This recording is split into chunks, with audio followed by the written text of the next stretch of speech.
Hi guys, and welcome back to the channel, and welcome back to what will be the finale for Steins Gate. This has been a long time coming, obviously. Thank you to everyone who has been here on this journey from episode 1 until now. Anyone that joined in on the journey at some point between then and now, you guys have made this a really fun experience, and you guys have really just helped to amplify the enjoyment that I've had for the series. And regardless, I would have loved the series anyway. This series has been so good, and it's hard to know now that it's coming up to the end. Like, yes, I know there's a Steins Gate Zero and everything like that, and that's kind of like dabbling in prequel kind of material and everything like that, but like, I don't know if I have any immediate plans to get into that. It is something that I will definitely consider at some point going forward, but for now, I kind of feel like, for me, I think it would be nice to have an end point for this series before I immediately jump into anything else, because that's what a lot of people would have experienced. Like, for most of you guys who watched the series back in 2011, I believe it aired, the Steins Gate Zero didn't air for like many, many years later. Not that it's wrong to jump straight into Steins Gate Zero. I don't believe that is to be the case. I just think, for me, I need to let this one sit with me for a while. Like, the way this series has been going, it's been very heavy, it's been very incredibly well written, that I think it would be almost like a disservice to the series to just like immediately jump into the prequel series. I think that, for me personally, I need to let this one sit for a while. I need to let this one simmer, and I need to be able to think about the series, because this has been a very thought-provoking series. And yeah, so for that reason, I think that I'm not going to jump straight into Steins Gate Zero or anything like that, but I hope you guys will respect that decision, and so that if in the future I do eventually check out Steins Gate Zero, you guys will be there, you guys will be excited for it, because I'm not ruling it out. That's not what this is. I hope that you guys understand like what I'm trying to convey here. And yeah, this has been an absolute wild ride, an incredible journey, one that I have absolutely fallen in love with, and the characters are incredible, the writing is amazing, the music is top tier, everything about this, voice acting, just everything has been a special treat, and just like such a special series. Like, I can understand why this is so loved by fans around the world of anime, and it's honestly like the kind of series that I wouldn't feel too weird recommending this to a non-anime fan.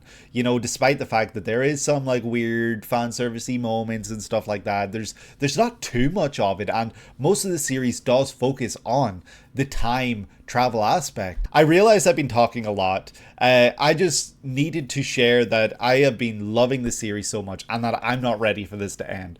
I think that's maybe why I'm talking so much. I'm almost delaying the inevitable of finishing Steins Gate here, and yeah, it's a daunting task knowing that it's so close to being finished, but yeah, you guys have made this an amazing journey. You guys have really just helped with everything, and also thank you for some of the comments in the previous episode. I didn't read too many because I didn't want spoilers, knowing that I was about to finish the series, but some of you did clarify the wording that was used in the previous episode is a little confusing, but if you take the words literally, it makes more sense. And I wasn't taking it literally. I was kind of like taking what was being said and adding more layers to it. So, in other words, I understand now that Okabe needs to present Kurisu in such a way for past Okabe to stumble upon her and think that she's dead, because she is lying covered by blood. But in reality, that is not going to be the case. And that makes sense, because I did think it was very strange that our Okabe, picks up Kurisu and brings her with us, because then that, in my mind, just creates a scenario where, like, he's not going to find her. That's creating a paradox.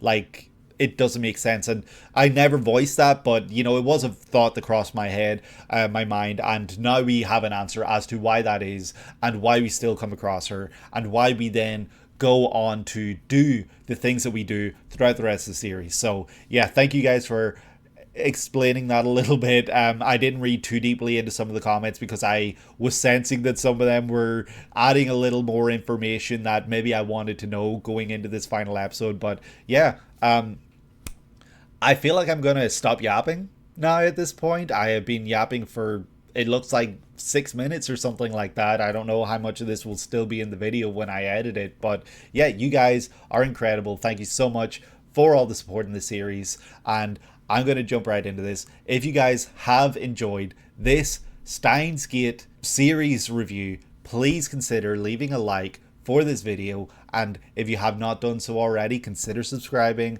It would mean a lot to me. And yeah, leave a comment letting me know your favorite episode of the series and just anything that you find interesting, fun, or cool about this. I would love to hear it. Just share your thoughts on the series in general. And yeah, this is going to be a fun one. I hope anyway. I hope that this doesn't leave me with a really like upset feeling.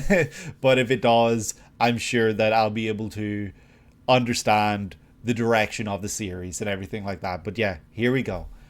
Steins Gate, episode 24, for the last time. Let's go.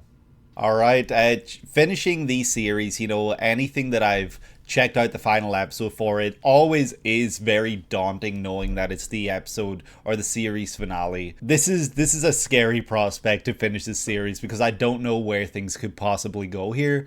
So yeah, here we go. For the last time. I'm both excited and nervous.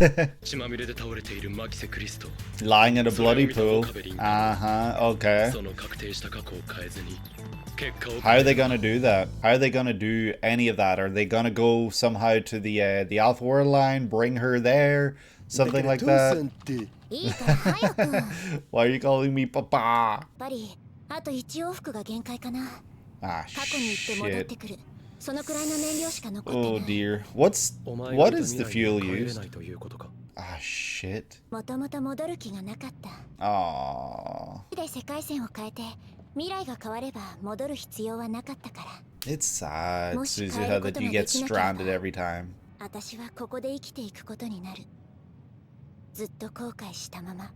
Yep, we've seen that before. We've seen that play out, yep.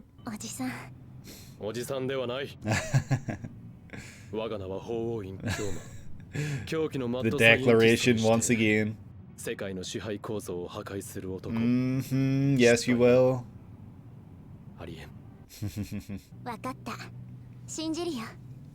Okay, I believe you. Let's go! Ho, leading into the opening. Hell yeah. That was cool. Also, I'm glad I wasn't completely insane when I said the opening sounded different in the previous episode. Peanuts over there. Also here for the season finale, series finale. Do do do do do do do do do do. Hack into the gate. Had they added more images there? Were those always there, getting interspliced there? Oh, I don't want this series to end. It's so good. Oh, and the opening. This is easily one of my favorite openings of all time. It's so good. Oh, no episode title flash right then. Oh. Achievement point! He made me lol. Dr. Pepper. I wonder if the title achievement point is related to the fact that this was a game on Xbox? Oh? We are gonna use his Holy shit. Ah, let's go. I feel like I was questioning if that was going to be relevant when that episode aired, or when I watched that episode.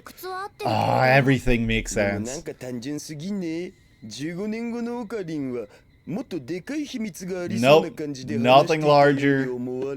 We just gotta think this from a different perspective. It's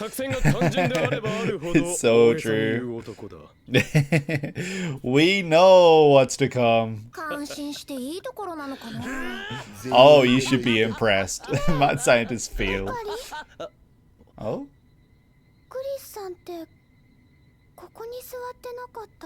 She has sat there in the past for sure. Oh, you're starting to remember. All the time. She had a spoon, but she wanted her own fork. It's strange that there's this like leak that goes through. There is a leak. Yeah, I think that's really interesting.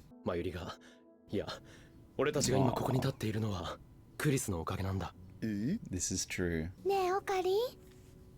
Oh, he lures her.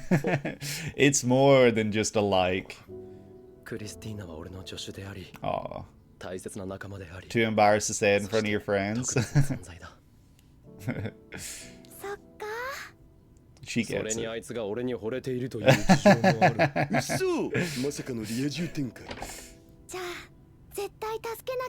We do.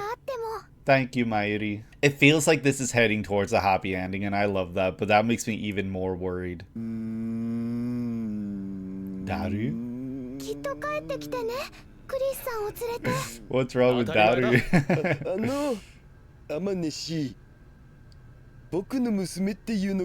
Who's my mother?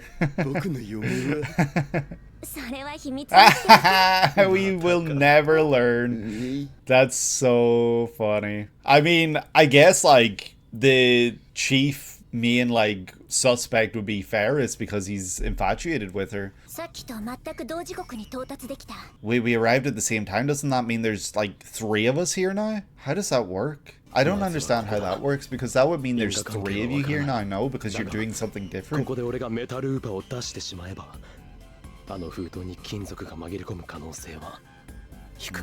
Oh, you have to get the metal loop in now yourself. That's smart. It was the next one up. I love it when a plan comes together.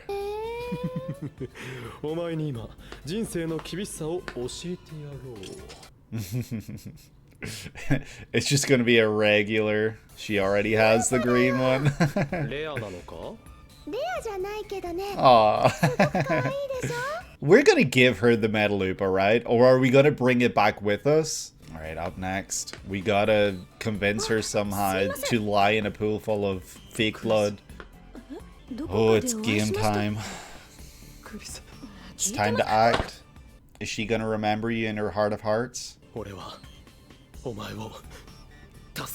That we are. Didn't she say she talked to us in episode 1? So like, is that the conversation she was talking about? I'd have to watch episode 1 back, honestly, because there's so much in there that I'm probably forgetting about. A green Oopa. Ah, that's how the metal Oopa got trapped in there. Hell yeah. But do we have to make her go through all that with her father still? That's awful. But like, how do we save her without her getting killed by Nakabichi? We're gonna knock her out? That's insane. Oh shit, we have to heat it up. Shit, but Mayushi used it, no? There has to be something. Don't use someone else's blood, surely. Are you gonna use your own blood?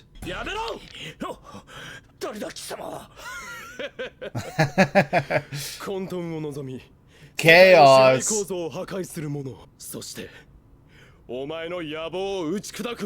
That we will, let's go.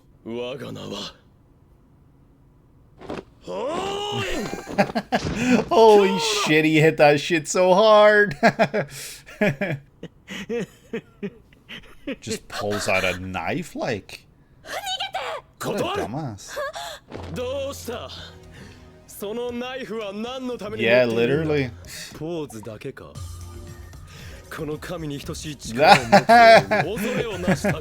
My godlike powers.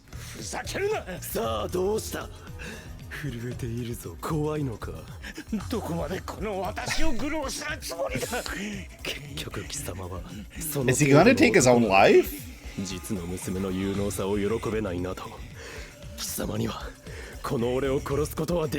J-boots.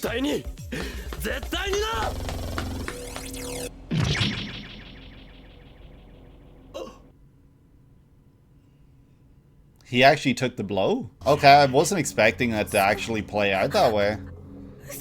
Is she gonna collapse? Faint or something?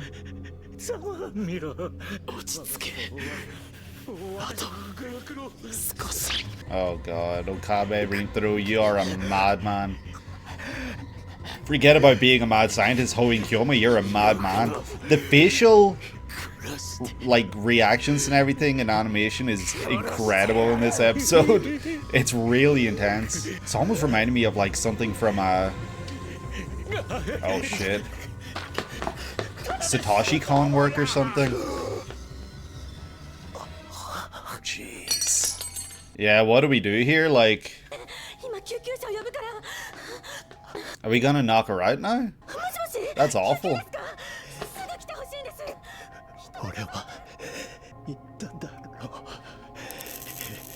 What's he saying?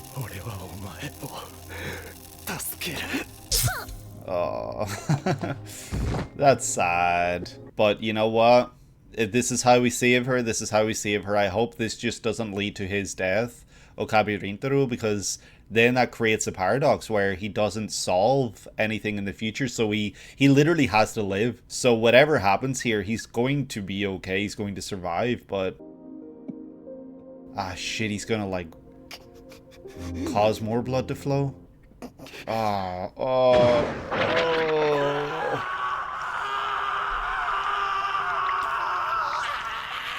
Didn't we see that exact kind of imagery of like a red trickle in like earlier episodes, or am I making that up?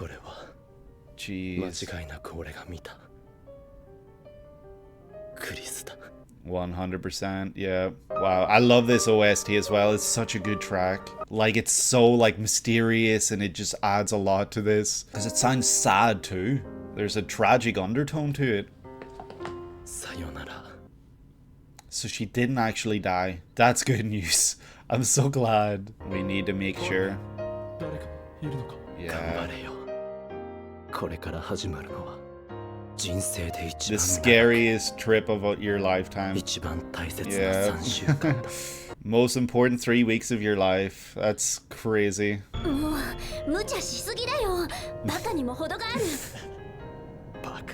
Yeah, what do you mean, idiot? He's the mad scientist Hoen Kyoma. It's such a like dangerous place to get stabbed to, right in the gut. It'd be different if it was like the shoulder or something. Aww. Steins Gate は誰も知らない世界線。鈴を。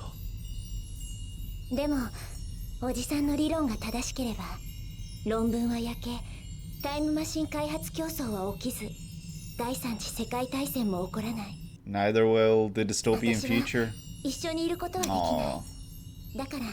Thank you, Suzuha, for everything. No, thank you. You like saved the series right at the end. 7 years? When she's born? Is she born in 7 years? Wow. What a trip this has been. And the credits are starting to show up. No, I don't want the credits to show up. I don't want it to end. He's up on the roof lying down, I bet.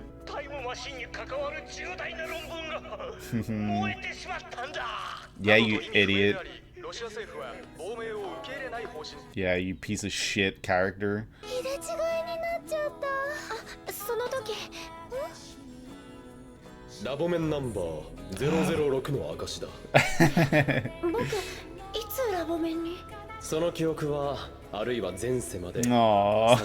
yeah. Those are all the lab members.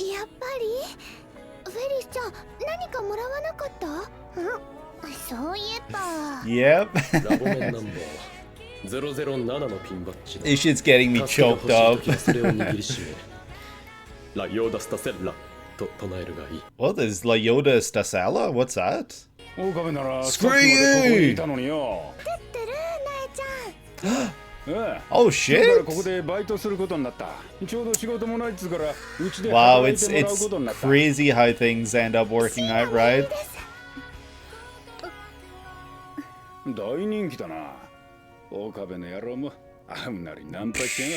That's not true. He just knew who she was. So what direction did Brown's life take? Since there's no time machine shenanigans. I'm Moeka's life, of course. You're welcome. Yeah,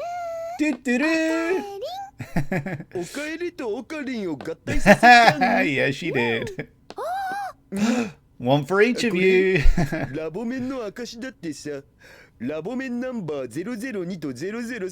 and you're number 2.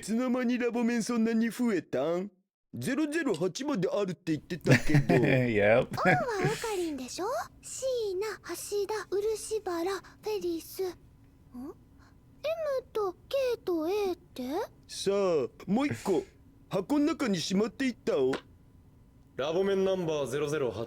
Eight, 7 years, yeah.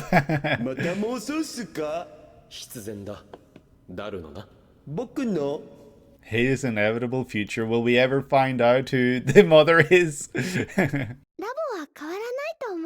I hope not. I hope things stay the way they are forever. Oh, Kurisu. 徹夜で実験をしているだろうか。俺と過ごした3週間をお前は覚えていない。だがそれでいい。お前が今どこかで息をして、声を出して。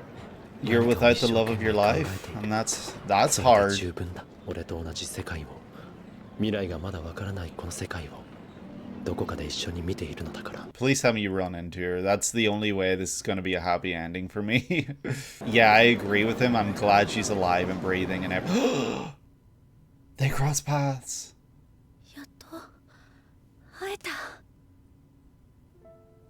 What? Is this real? She remembers? 俺だ。なぜ彼女がここにいる？何？俺が守れたと。He's such a dork. 勝手なことを言ってくれる。もう。それが選択だというのなら。He's such a dork. You don't know shit about Psy Congroo. How do you know that? You're gonna be confused, right? What am I saying? Oh. ようこそ我が助手マキセ・クリスいやクリスティーナ We've got your badge.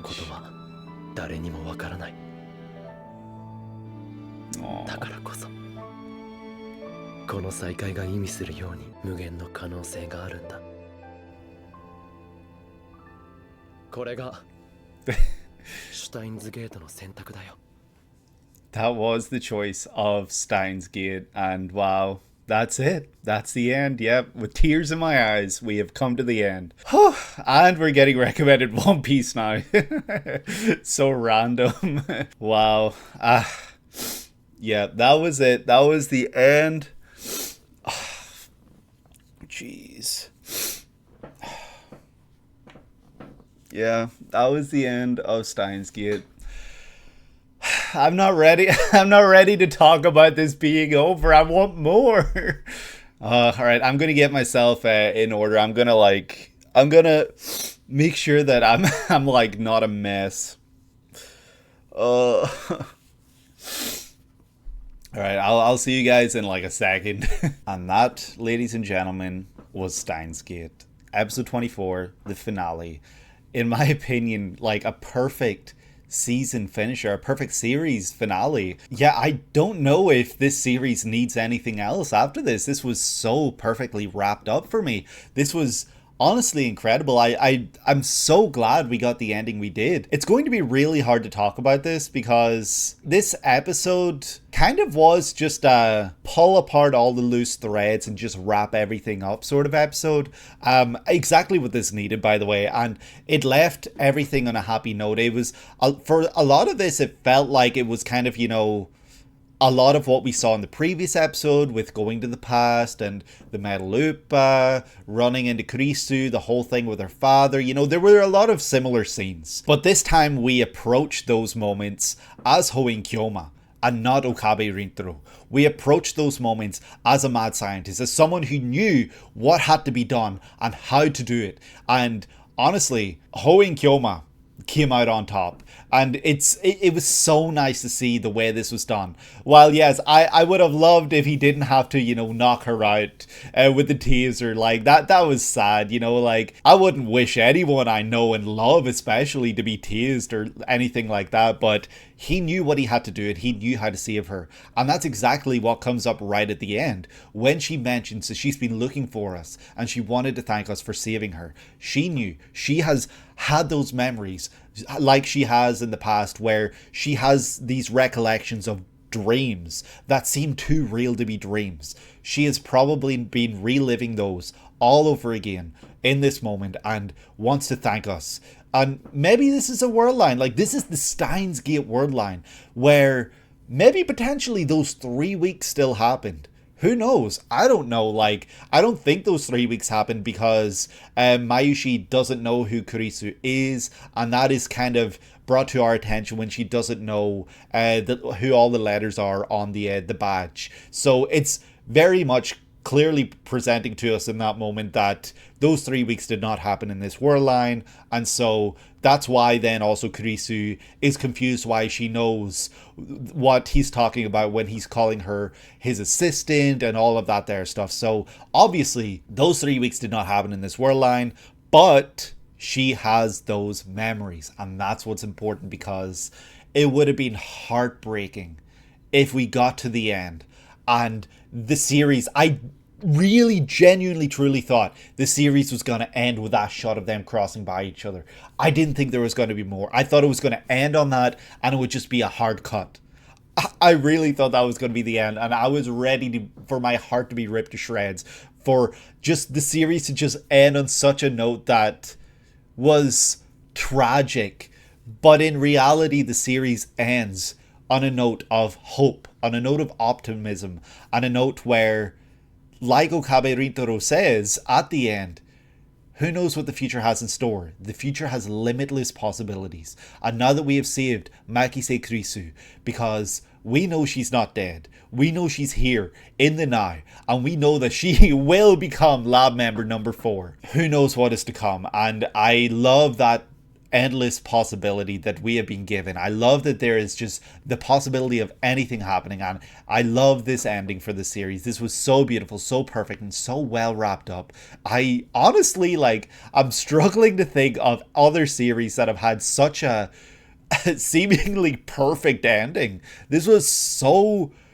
this was exactly what I wanted, exactly what I needed. It didn't feel forced. It didn't feel too fan servicey, and I don't mean fan servicey in like a horny kind of way. I mean like fan servicey in the kind of way that it's just giving the fans the service that they want. It doesn't feel like that. It doesn't feel like it was fanfic or anything like that, like not fan fiction, anything like that. It felt like a true and honest ending for this series. Like this felt like it has been leading up to this moment, and we have been following these characters since episode 1, and we finally get here to the end where everyone is happy, and I couldn't be happier. Like, this made me so overwhelmingly happy and joyous that I couldn't hold in my emotion.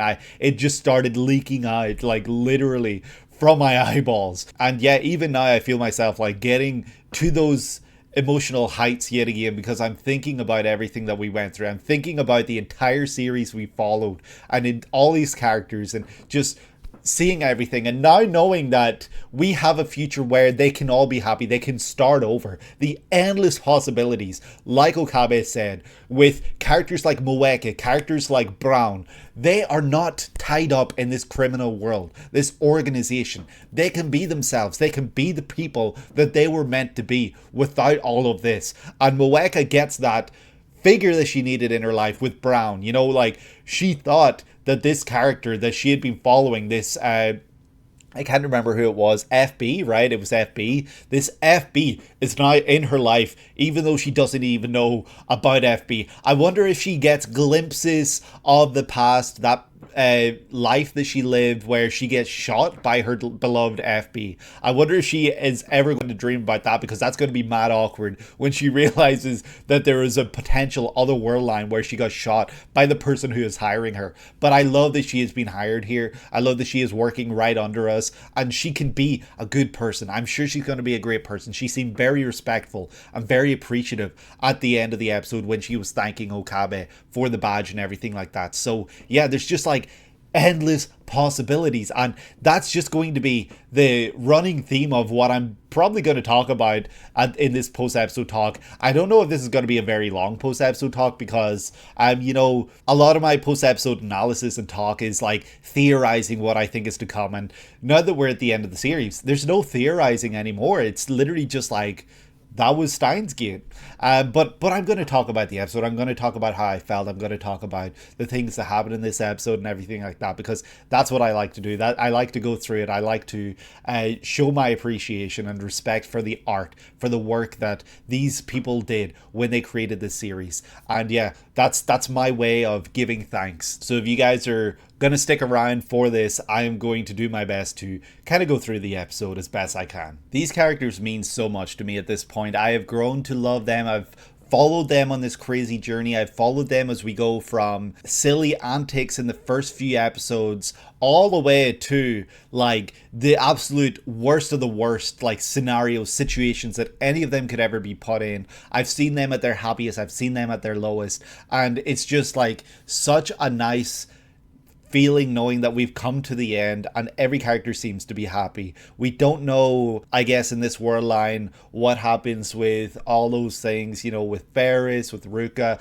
I imagine Ruka is a boy. I imagine Ferris's father is dead because she's working in the maid cafe and everything like that. But, you know, it's still nice knowing that we have like this family, we have our best friends, we have the people that we know and love the most, and everyone is in our lives right now except, of course, Suzuha, who will be born in 7 years. We will get that in 7 years, of course. She will be born and she will be a part of our lives, and she will call us uncle. I'm saying us as though I'm Hoin Kyoma, and she will be as relevant as the day she left us all those years ago, 7 years ago, when she used the time machine for us. But yeah, this episode starts with just a kind of mini recap, I guess, to kind of remind you what we're going to do in this episode. So it's like we're going to have to see Maxi Kurisu lying in a pool of blood, and that's all that matters. Okabe has to see her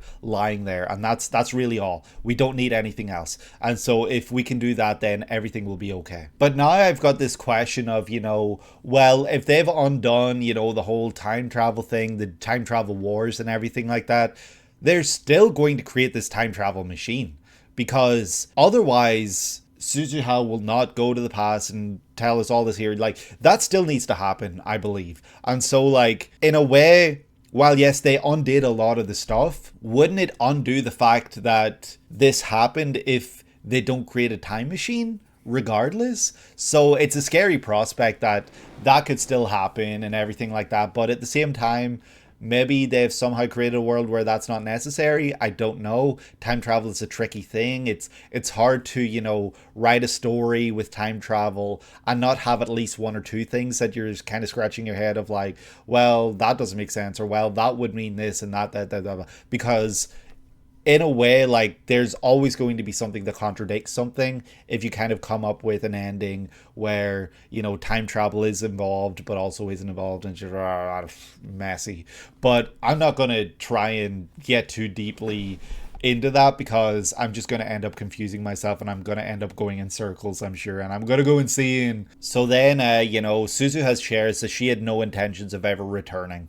And that's sad, because Suzuha has been the most loyal soldier throughout this entire series. And it's kind of like painful to know that in every version, every timeline, she kind of just gets stranded in the past. Like, she has to leave everyone, everything she knows and loves behind to go to the past and just get stranded there. Like, that sucks. That's really, really sad that that's just her fate. That seems to be like something that will happen no matter what. And it's kind of like, Mayushi dying, Kurisu dying, things that seemed like they were set in stone, like the attractor field. It seems like that's almost her inevitable fate. Like the attractor field is causing her to get stranded in the past in one form or the other because of this time machine. And this time it's not because they can't go forward to the future again. This time it's simply because she doesn't have the fuel, which is kind of like questionable why she doesn't bring extra fuel with her on the time machine.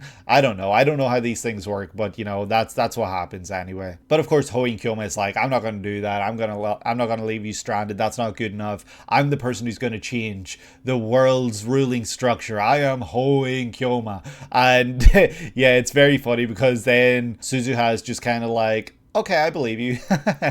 Like, it just seems like, I don't know, it just seems funny to me. But then we get the most badass intro lead into the opening across this whole series, where Hoin Kyoma exclaims, "It's time to begin Operation Skull. The time is now." And he throws his arms out as Hoin Kyoma would. And the screen starts to go fuzzy. We see the sun right behind him, blurring him out, making him look like a silhouette. And then the opening starts to fizzle in. It's really cool. It's such a fun way to lead into the opening. I feel like the series hasn't really done anything like that up until this point. So this was a really nice surprise to see that kind of lead in, and like a really fun way to do that. And yeah, what a great way to lead into the final opening of the series. And might I add, I've been saying it so much throughout the series, this opening is one of my favorite openings of all time, easily. This is so good. It's such a well done opening. It really fits everything. I feel like, I don't know the lyrics, but I feel like I couldn't imagine anything else in this place. I love this so much, and I'm so glad we were able to experience this opening organically for 24 episodes while watching this series. And I remember in one of the early episodes for the series, I think it was anyway, I can't remember who it was, I apologize, I can't remember which episode it was, but I was gushing about how good the opening was, and someone replied with a very simple comment of like, oh yeah, no, we don't skip the opening or ending for the series. And like, at first, that was a very innocent comment, but like now I'm like, wow, there were some changes, and I would have missed those changes if I hadn't been watching the opening and ending. So I'm glad for one that I did, but also, damn, how could you skip the opening or ending at all in this series? Especially this opening. This opening is easily one of the best in anime, in my opinion, and it's up there with the best of the best. This is such a great opening, and it's gonna be a sad one to like know that I don't have a way to experience again within an episode for the first time. Like, I can obviously rewatch the series anytime I want and watch the opening again anytime I want, but there's no new episodes for this series with this opening attached to it, and that's really sad. And regardless of that, like, it's really sad there's no more episodes of this series. But we jump straight into then the opening, and I think there were maybe some spliced in images that maybe weren't there before. I could be entirely wrong there, but if that is the case, that's pretty cool, because it's kind of like a little reminder of the journey we've been on. And maybe I just was too busy jamming out in the previous 23 episodes that I never noticed those spliced in images right after it shows Kurisu, throwing her arm back and looking up to the sky and everything like that. And then when the episode starts, we find out that the episode title is called Achievement Point, and I theorize that the reason for that is maybe because this was a game on Xbox, and Xbox obviously deals with achievements rather than trophies on PlayStation, and maybe the word achievement is related to that because, it's kind of like the achievement point, the end of the series. This is when you would get an achievement. This is when you would get a trophy for completing the series. I wonder if that's why it's titled that, or maybe there's another reason that I'm not aware of. I don't know. Obviously, they come to an achievement when, they change the timeline and everything like that, the world line, and allow for Kurisu to live, and just, they obviously do create a world line where there is an achievement, there is a success. So maybe it's just simply related to that. Maybe it's both, who knows. But Okabe is looking for something, and when he pulls it out, it is the cerulean saber, the red saber, the thing that looks like a lightsaber. And I'm like, holy shit, this is actually going to play into something that they're going to do. That's so cool. But we find out that, as the episode goes on, it's no good because the liquid within it is dried up. And I was like, that's really weird. Why doesn't he just turn it on and heat it up? But I guess that wouldn't have worked. And then I was like, well, didn't Mayushi use it at some point? But I guess that was within the 3 weeks in that world line, and that didn't happen. So technically, the ceruleum has indeed dried up within this world line. So that's a shame, because then we have to get creative and think of another way to get a liquid red that looks like blood when we're saving Kurisu. And, you know, we obviously know what ends up happening by the end of the episode when he does it. And then we have such a sweet moment when Mayushi is recalling the memories she is somehow recollecting with Kurisu being in the lab. She says what she said while she was talking to her grandmother at the grave, where,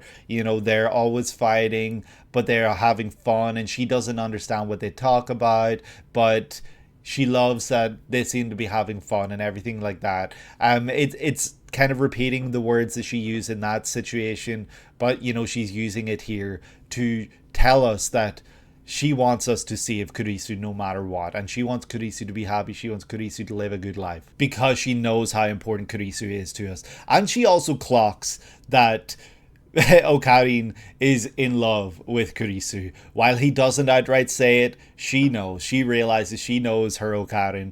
And yeah, she knows exactly what Okarin wants in these moments, and it's for Kurisu to be alive. And she encourages us to go set forth and fulfill the mission. And there's this really funny moment then where Daru's getting really flustered because, you know, Suzuha keeps calling her his father, or him her father, and so he asks, okay, well, if you're my daughter, then who's my mother?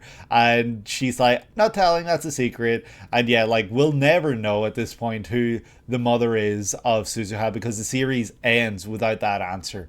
And yeah, you can suspect that it's Ferris, but in reality, I think it's more fun to think that it's a different character entirely and that he hasn't met her yet. I think that that's a fun idea, but, you know, maybe there is an actual answer out there for who the father or the mother is, but without a definitive answer, I don't have a clue. And I guess this episode kind of gives us the definitive answer, well, the previous episode as well, that Daru is 100% Suzuha's father, because before that we were only theorizing. We didn't have a definitive answer, we didn't have the exact proof. But when Suzuha from the future comes to us, who knew her father, who grew up with her father, and still calls Daru her father, that's 100% definitive proof. And I love that we got that answer, because there's no room for doubt whatsoever anymore for that. And I love that we got the answers of, you know, the Metalupa and everything within this episode, how that Metalupa ended up with the time machine documents and ended up saving the documents from being burned and everything like that. And we got so many answers here, like how we come up with the answers that save the world line, save Kurisu's life, and save everything, and make the series like a happy one, you know, one that has a happy ending. And Okarin ends up buying out the Metalupa, and that leaves me wondering then why he didn't give it to Mayushi at the end of the series. I would have loved to see that, but I guess that's not really important here. What is important is that means that the Metalupa is not the one that Mayushi buys, it's not the one that she ends up dropping, and it's not the one that Makise Kurisu picks up. And yeah, it answers that episode 1 mystery of where did that Upa go.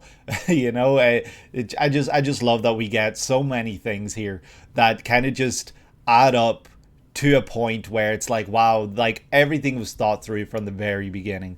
Even like the fact that the ceruleum thing shows up at some point during like the mid-teen episodes, I guess. It's nice to know that that was introduced for a purpose later on in the series. And so then he runs up the steps and bumps into Kurisu, and he has this really awkward encounter with her where, you know, he goes to touch her, she drops the pages and everything, and then he says to her, I'm going to save you.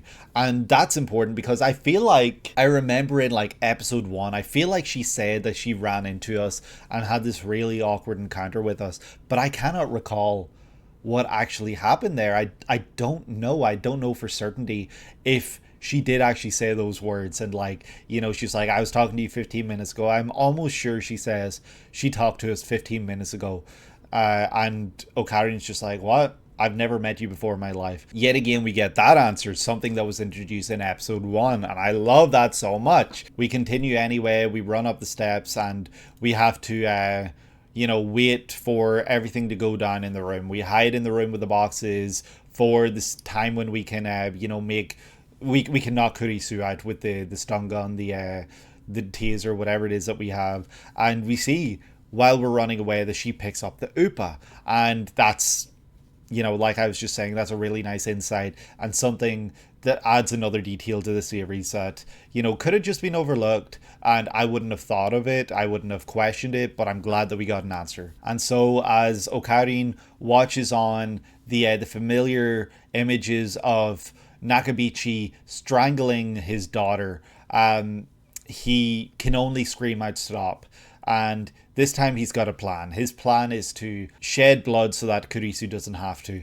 And so he goads Nakabichi into running at him and stabbing him by calling him, like, I can't remember the exact quotes, but stuff like, pathetic little man and all of this shit. And like, yeah, he is a pathetic little man. He's a piece of shit. He's like such a shit tier character. Like, what a shitty character. Okarin in full Hoin Kyoma mode goads him into stabbing him, and he's throwing out the sickest poses he's ever thrown out in this series.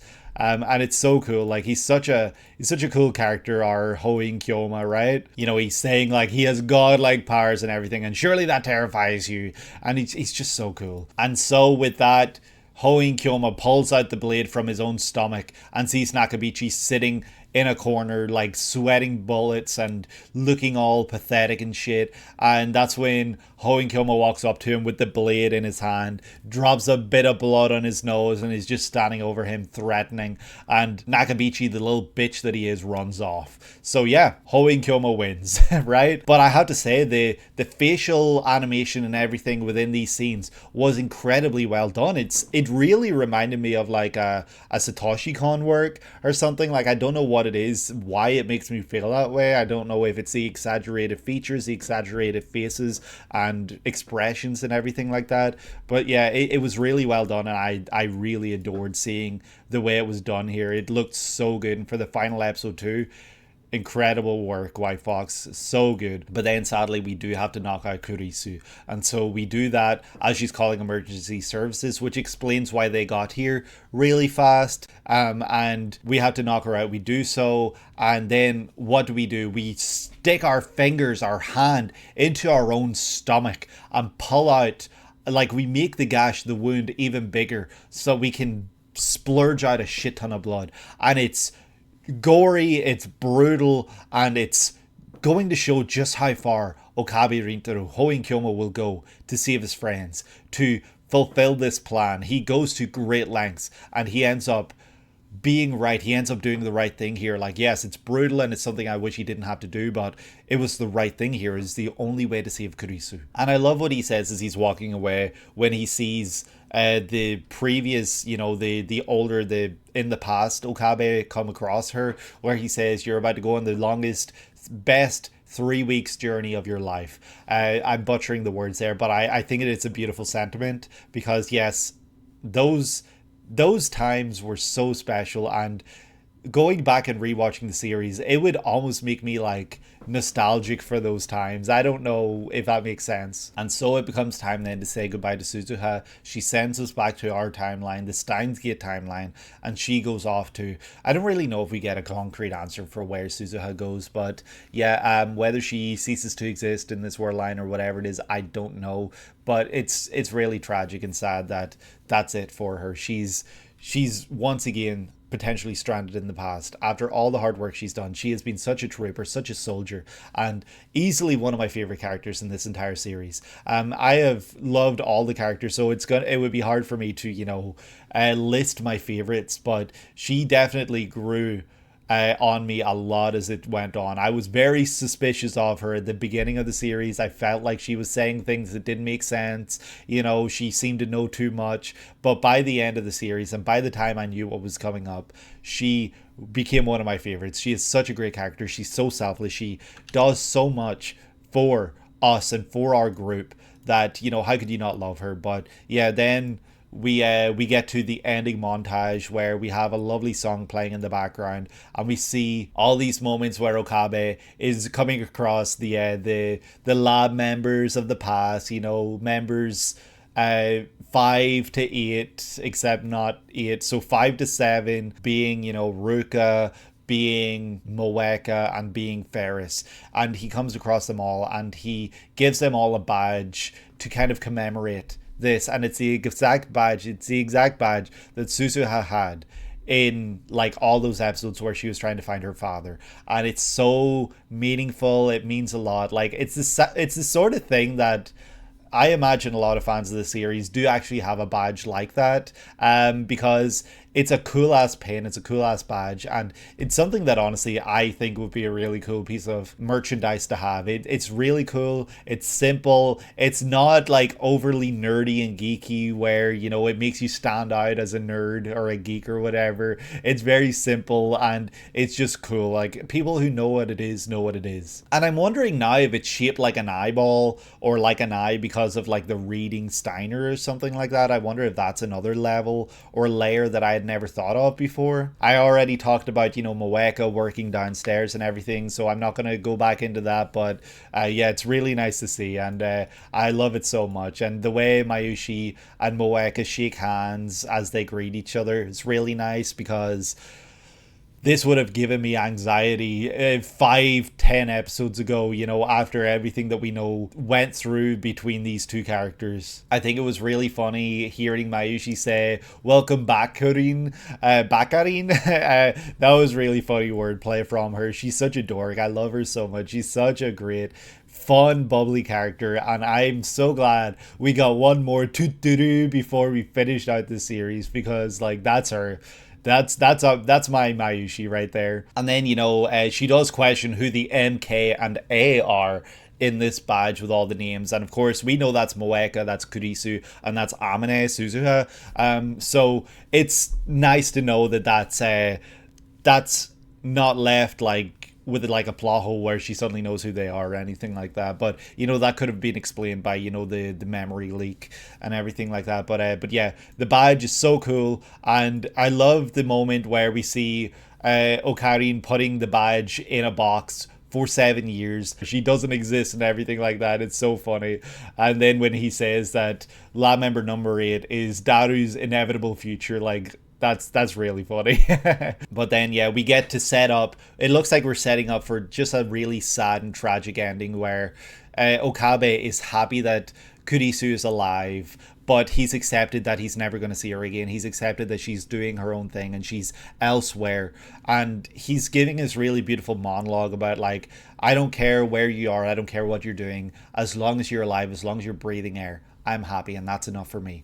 And it's beautiful. It's very romantic. It's not the kind of thing you'd expect Okabe to say. Definitely not Hoen Kyoma, but maybe the sort of thing you'd expect Okabe to say, because he cares so much about his friends, and he is an old romantic in a way. But then we do get that moment where they cross paths, and it's both tragic, sad, and just everything like that, because like it's like, oh, they don't know, she doesn't know who he is, he doesn't realize he's passed her by. And yeah, it's making me think that that's just how the series is going to end, but thankfully we get a little more than that. It's like we truly did get the best ending for this series, and Kurisu saying, I finally found you, and that she was looking for him because she wanted to thank him for saving her life. And what does our Hoen Kyoma do? He pulls out his phone and pretends he's talking on it, where he's like, why is she here? And all this here. It's so dorky, it's so dumb, but it's so Okabe, it's so Hoen Kyoma. And I'm glad that we got that moment. I'm glad that this is how they approach this, because yeah, it's seemingly like a response for him when he's in an awkward or kind of situation where he doesn't know what to say or do, and he can kind of say what he wants without looking like, you know, a loser or something like that. He can say these things through the veil of like you know, a mad scientist, like this false mask. And so like we get the Psy Congroo moment, and then he calls her his assistant, and she's like, I'm not your assistant, my name isn't Christina. And she's like, oh. And yeah, that's it. That's our proof that she has some of those memories deep inside her. And yeah, it explains why she sought him out and everything like that. And I think that it's really touching now to know that she will potentially become lab member number 4, and I hope that this is the start of a beautiful relationship between Okarin and Kurisu. This is honestly like something I really hope ended up happening in this world. I know that the series doesn't have any more content after this point. I believe that the rest is kind of like prequel, but then maybe it isn't. I don't actually know. But my hope is that Okarin and Kurisu are happy together. They're living a good life, and they are in love. Haven't you heard? You know, just stuff like that. Like, yeah. That's all I want from the series. It was a beautiful ending. It was perfect, and the fact that we ended with the words "that was the choice of Steins Gate," it's very breaking the fourth wall-ish almost, because, you know, that was the end of Steins Gate, so that was literally the choice of Steins Gate. But it also is very perfectly fitting that the choice of Steins Gate, which he has been yapping about since episode 1, was for them to have this moment right here where they can be together, hopefully, and they can live a life. They can be friends, or they can be companions. They can be in a relationship, lovers, whatever it happens to be. And that was the choice of Steins Gate. And the choice of Steins Gate was a great one. I love this so much. And yeah, I'm so glad that we were able to finish this series. I feel like I'm going to wrap this one up right about now. This was an absolutely special series. It's easily like one of the best written stories I've ever seen within anime, and I have nothing but praise for this. This was so fun. This was so good. This was so everything. It took me on an absolute roller coaster ride, and yeah, I'm sad that I'm finished. I really can't believe that we're at this point. But thank you again so much, you guys, for joining me on this journey, joining me across the world of Steins Gate, hopping world lines, and coming and following me and allowing me to be myself and come up with all these theories. And yeah, thank you for everything. Thank you for the support. Thank you for watching this series of reactions with me. And yeah, I hope that you'll join me in whatever comes next. And yeah, that's going to do it for me for today. I hope that you guys enjoyed. If you did, please leave a like and subscribe if you have not done so already, and comment down below letting me know just anything you want to share about your experience with Steins Gate. And yeah, I hope that you're having a great day today and that you're able to take it easy. I will see you in the next one. Take care. Psy Congroo.